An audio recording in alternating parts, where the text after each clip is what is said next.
What up, what up, what up? We are back. It is the off season, and obviously there is some huge news that has happened over in the last couple of weeks. I'm going to share my thoughts because I've been in a bubble. I've quietly just been tucked away, just kind of bobbling all this up. But now that I got this camera in front of me, this mic in front of me, and the lights are on, I am ready to roll. So, Sammy, hit the intro. Turn up your volume. Because you're about to listen to The Sick Podcast. Rams Recap with LaQuan Jones. They rush forward. Burrow to throw for it. He's hit. He's hit. He's sacked. He throws it away. He flings it away on fourth down. Aaron Donald got there, and you can build that man's statue out SoFi Stadium right now.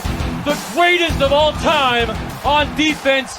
Does it in the biggest moment of Super Bowl 56. The sickest Los Angeles Rams podcast. It's gonna be sick. Yes, we are back. We are locked in, and ultimately, I've just basically came here to say, I told you so. And I'm saying this to some Rams fans as well. This isn't an attack to my own people, but how could you doubt Les Snead and Sean McVay to get Matthew Stafford back in the building? Like, how could we doubt that happening? Because it just ultimately did not make any sense for him to go anywhere else. Was he going to go to the Giants? No. I mean, they do bad business. We could have finagled them, but no. Why would he go there? Why would he go from Sunshine, California to New Jersey where it's cloudy and rainy? And ask me how I know. Because I'm from New Jersey. Spent 32 years of my life there. So put it like this. How I look at this whole Matthew Stafford situation unfolding these last couple of weeks, it was just all media clickbait stories. Like, it ultimately did not make any sense when I first heard it that there was actually interest of him leaving. Or if the Rams were trying to have him go out there and see what the market, like, no, you guys got to stop the BS. There's no other way the Rams were going to make this Super Bowl run or a playoff run without Matthew Stafford, because there was nobody out there in the streets that can get that type of production that Matthew Stafford has set the bar so high for the Rams. There's no way a Kirk Cousins was going to be able to come in and pick up where Matthew Stafford left off. There was no way in hell that Aaron Rodgers was going to enter that building with his toxic behavior and destroy the entire foundation that Sean McVay has built since 2017. No way that was happening. I don't care if he would have gave us 5,000 yards. That was not going to be good. That would not ended good. And I definitely didn't want him to bring Devontae Adams because we have Puka Nacua. We have Jordan Whittington, who is an up-and-coming star as well. We just signed back Tutu Atwell to be our burner on the outside for $10 million. We have the right pieces. Our defense, the trenches, they're as strong as they have ever been. No drop-off after Aaron Donald, if you ask me. I think the ceiling is so much higher for these defensive linemen, man. Byron Young, Kobe Turner, these guys are lock-up guys. They were pivotal guys right before this season. And then last season, we go and get Braden Fisk and Jared Verse. Boy, the pieces are starting to build. So getting Matthew Stafford was the top of the totem pole that needed to be done. The cherry on top to make this 2-year window that we have right now to get back to the Super Bowl. We gave the Eagles their best fight the entire playoffs. We were one play away. Like, I'm so frustrated because of how the Chiefs went out there in that Super Bowl and played, how the Commanders, how they went out, because you got to be kidding me, man. The Eagles had their best fight against the Rams, and if you have these cards lined up again, which is looking like that this next season, boy, the Rams are going to be the most dangerous team once again that you do not want to face when it starts to get cold outside, when December starts coming around, playoff talks start coming around. Since week 8, man, that week 8 game against Minnesota, it was a wrap. That's when we became the most dangerous team in the NFL, and you did not want to see us. It took Saquon Barkley, kind of taking advantage of some of our areas that we lacked in, which was stopping the run, but it's fine. We have building pieces there. We need to get Christian Roseboone signed back and locked in. Omar Speights, that's my freaking guy, man. Showed up big this year. He needs to be back in order to to fill that area that we always lacked. We needed a linebacker that wasn't scared of contact, that was able to go across sideline to sideline. And I really feel as though,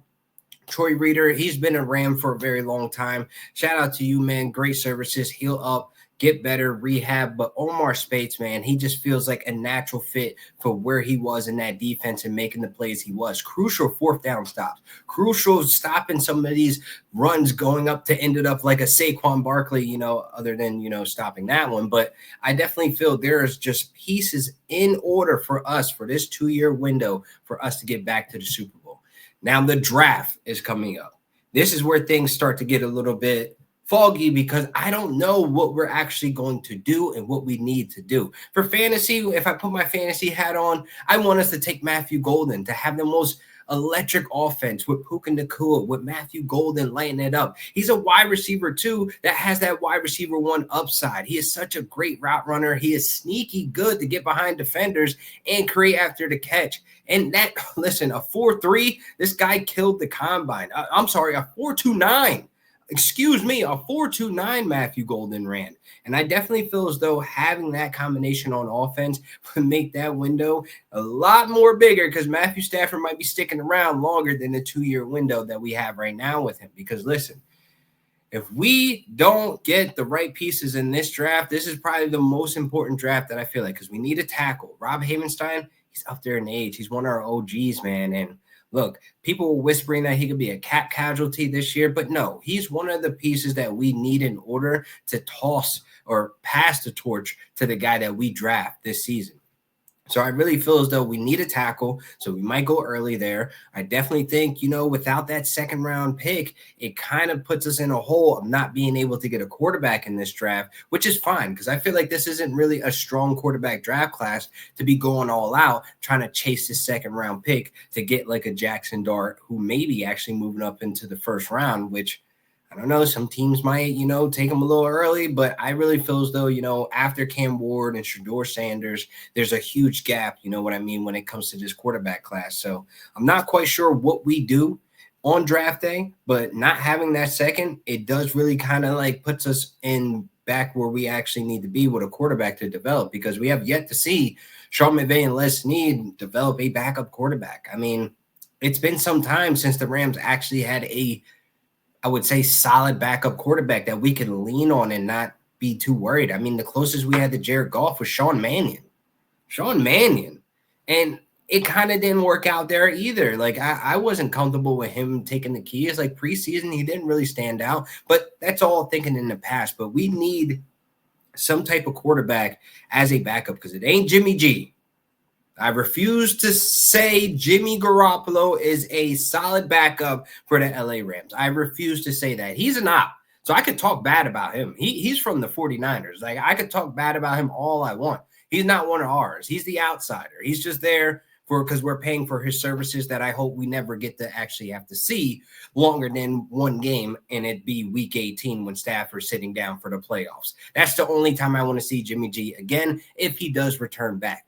But I digress. Stetson Bennett, not really on track of the development that I thought that, he can actually take the keys from Stafford right off into sunset. You got your Super Bowl ring. No, there's been some issues there off field, but again, whatever. We need to find a way to get a backup quarterback either later in this draft. We go on and get a Will Howard, a Dylan Gabriel. I mean, any of these other guys that may fall in the draft, like I just don't feel comfortable with this draft class to go out there and try to give the house just to get a second round pick to get one of these guys. But I definitely feel as though there's a lot of moves that we need to consider in this 2-year window because look, Kyron Williams, 2026, he's going to want to get paid. Kobe Turner, Byron Young, 2027. The defense, you're going to have to start paying them. And we obviously need some corners and safeties as well in 2026 and 27. We got some free agents that come up. I mean, Kobe Durant, I think he's a staple. You could start there. I mean, Witherspoon, we obviously need to sign back. This may be happening, in the next couple of days. So hopefully we see him get the bag and secure somewhat of that defense in the secondary. And we just need to hit this draft hard. You know what I mean? And we honestly need to figure out what we're going to do with Cooper Kupp. And I feel like it's gonna end nasty. I feel like there are options for teams to go out there to get him, like New England.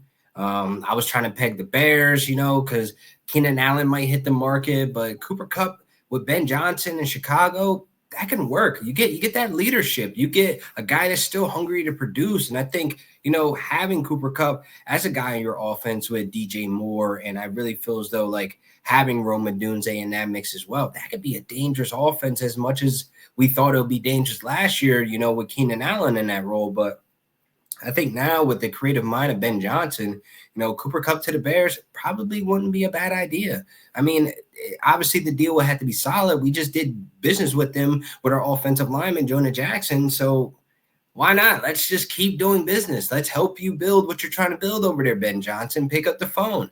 Or I thought about New England. Give Cooper Kupp and Drake May some type of time. They build that chemistry over the summer, and I really think we get a good product come September. And I really feel as though the leadership he brings, he can actually mentor Drake May in some way. Put what he learned from McVay on him. And at the end of the day, we need to move Cooper Kupp, because eating that $17 million. Boy, that's a lot of money, and it's going to take a team that has some available cap space, to be honest. I mean, the Jets could be an option. They need a slot wide receiver. I think Malachi Corley, they're still trying to figure out his development. He's there, but Alan Lazar is probably not returning back, being that he's leaving with Rodgers and company. Cooper Kupp to the Jets makes sense. They have, $51 million in cash space right now. They can afford, a Cooper Kupp for $12 million. That's a discount, being that we're willing to eat some of that money as well that he is owed, $17 million to be exact. We're willing to eat that to get him out of the building. So I think getting Cooper Kupp at $12 million is a huge discount for a lot of folks out there, but I can only see three teams really making these moves: Jets, Bears, and the Patriots. But to be continued, being that, free agency is in a couple days, so some of these things should unfold and some things should be cleared up and give us more direction of where we're going in this draft. Because, again, I have a question mark when I do these mock drafts. I know what we need, but I don't know in which order we're going to do it. We have a ton of 6th-round picks. We got 2/3, and we got a 1st-round pick at the 26th spot. It's like, what do we do at that spot? I mean, honestly, like I said, if I put on my fantasy football hat, if I put on my Rams, jeans, I would say, I kind of do want us to go offense. And if that's a tackle on the offensive line, or if it's Matthew Golden, a wide receiver that obviously pushed his way into the late 1st rounds, I really feel as though either way we get it, this pick is very important. It's a lot of pressure on Snead and McVay to get this 1st-round pick right. And I think it will basically be part of the staple of what happens in this next 2-year window. If we want to go for it this season because of how motivated, how young our defense is, and they're still on their rookie contracts, and we just tighten up on the secondary, let's freaking do it. Give us Matthew Golden. I'm going to keep saying his name because that's the only wide receiver that I want that goes in that 1st round. Now, say we don't. Say we go a tackle. There's so many different wide receivers in this draft that can be just as productive or have somewhat of a similar ceiling to Matthew Golden. Maybe his teammate, Isaiah Bond. I mean, the speedster. He could be a great slot wide receiver. And again, I know we got Jordan Whittington, but Jordan Whittington looks to me as like a guy that could play beyond the slot, being that how electric he is. He's like a running back in open field. So you can move him around. I really feel as though it starts and begins with Puka Nacua, but ultimately him having his injury history is going to be a risk. So we need to have some type of backup plans, because obviously Tutu Atwell, he's that backup plan. He showed up huge when Puka and Cooper Kupp went down. So shout out to Tutu getting his bag this year, a 1-year deal, $10 million. I really feel as though he could stretch the field and still be able to live and breathe as a wide receiver 3, wide receiver 4. But getting a guy like Isaiah Bond in that 3rd round, if he falls that far, or getting a Matthew Golden in the 1st round, this will just put the right direction, our focus that we're going for it this season, because that window I said is only 2 years. The window's about this big. Stafford, listen, I think he could play beyond the next 2 years. I hope we extend him. I hope the money and the savings and the salary cap get all figured out, because, again, we're going to be eating, Cooper Kupp's contract this season. I don't want to eat the entire thing. I just want to get him out of the building somehow so we can have some type of comfortability with this salary cap, because, like I said, it's going to be dark next season. 2026, Here it is. You got Kyron, Rob Havenstein, Tyler Higbee, Colby Parks, notable guys that are going to be hitting free agency. I don't think the tight ends are high priority to keep there, but if they're cheap, we can keep it there. They both produce. They know the system. Why not? Rob Havenstein, I think the age is up there. He's one of our OGs, but if he's still able to go out there and produce and develop the younger guys and the younger guys not ready, keep him around. But then 2027, you got Puka Nacua. He's going to want to get paid. He's got to get paid. Kobe Turner, Byron Young, Stafford, Omar Speights, notable guys who free agents are going to be out there wanting to get their hands on some of these players. But obviously, we're going to need money to play Puka. We're going to possibly need big money for Kobe Turner and Byron Young. And if Matthew Stafford is still able to play beyond these 2 years, the money is going to have to be right. In the market, it's going to be crazy. I mean, honestly, the salary cap has gone up significantly these past 2 seasons. So if you're banking on the salary cap to continue on increasing, come on now, let's get these deals done and get them done early and try to figure out. But more so, free agency is coming up. Obviously, this weekend, there's going to be a lot of rumors, a lot of buzz. And obviously, my eyes are going to be peeled to every single move that the Rams make and not make, honestly, because it'll be very telling if we sit completely quiet this entire free agency. But more so, I'm looking forward to the draft. I have faith in my guys in those front offices that will get things done, get things right.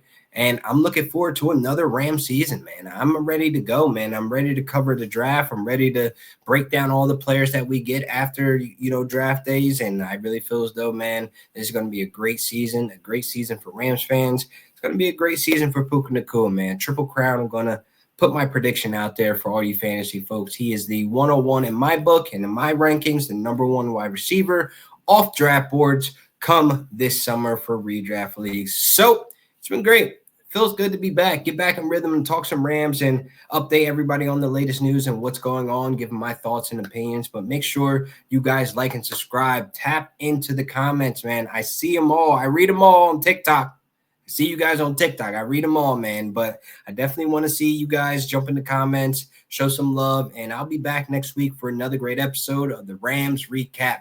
Let's go. And that's a wrap. Hope you don't miss us too much until next time. Follow the Sick Podcast Rams Recap with LaQuan Jones on YouTube, Instagram, Facebook, Google Play, and Apple Podcasts.